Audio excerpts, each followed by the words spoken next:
Picture this. It's 1783. America just beat Britain in the Revolutionary War.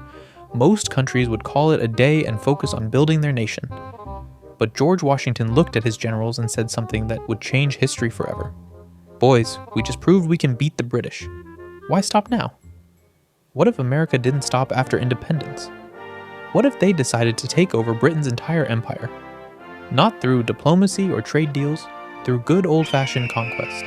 This is the story of how America accidentally became the world's biggest empire, while Britain watched from the sidelines eating crumpets. It started small. In 1785, Benjamin Franklin walked into a Continental Congress meeting with maps spread everywhere. Gentlemen, I've been thinking. Oh no. Last time you said that, you invented the lightning rod. We have ships. We have guns. Britain's colonies are poorly defended. Why don't we just take them? Ben, that sounds like imperialism. It's not imperialism if we call it spreading freedom.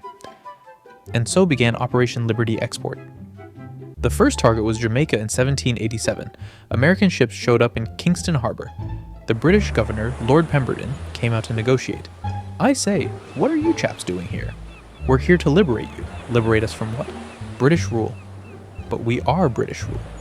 Not anymore. The conquest took 3 hours. Most of that was paperwork.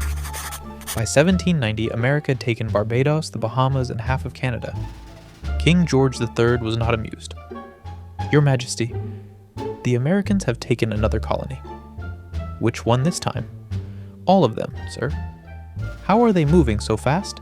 The secret was American efficiency. While British commanders spent weeks planning formal battles, Americans just sailed up and said, "This is ours now." Most colonial governors were so confused they just handed over the keys. In India, things got interesting. The British East India Company was fighting local rulers when American ships arrived in Bombay. Excuse me, we're taking over. You can't just take over India. Why not? You did. That's actually a fair point. The Mughal emperor was delighted. Finally, someone who isn't British. You Americans seem reasonable. We try our best, Your Majesty. Within 2 years, America controlled most of the Indian subcontinent. They kept the local rulers in power and just collected taxes. It was surprisingly popular. By 1800, Napoleon Bonaparte met with President John Adams in Paris. Mon Dieu! You Americans are taking over everything. Just British stuff. We're not competing with you. What about Egypt? You can have Egypt. We'll take Australia. Deal.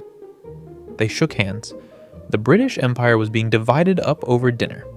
Here's where it gets weird. In 1805, Admiral Horatio Nelson was preparing for the Battle of Trafalgar when American ships appeared. Whose side are you on? Neither. We're just here for the British ships. What British ships? All of them. The Americans sank half the British fleet while Nelson was fighting the French. When the smoke cleared, Britain had lost both the battle and their navy. This is highly irregular. Back in London, Prime Minister William Pitt had a breakdown. Sir, the Americans have taken Gibraltar. How? It's a rock. They brought bigger rocks.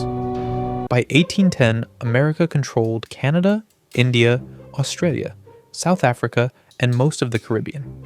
Britain was left with just the home islands and Ireland. King George III called an emergency meeting. Gentlemen, we have a problem. We're not an empire anymore. What are we then, Your Majesty? I believe the technical term is Belgium. Fast forward to today. The American Empire spans 6 continents. The capital is still Washington, D.C., but there are 57 states including New India, American Australia, and South Carolina, formerly South Africa.